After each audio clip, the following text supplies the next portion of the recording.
अनुसुयात्री सुकुमारा दत्तदया घन दयावरा पद्मकमण्डलु गदाधरा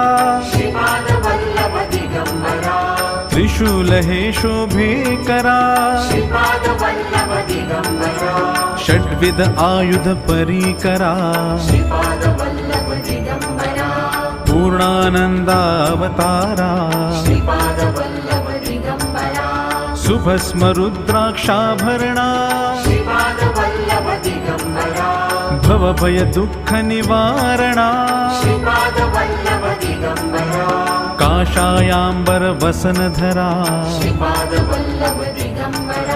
श्रीमेघश्याम सुन्दरा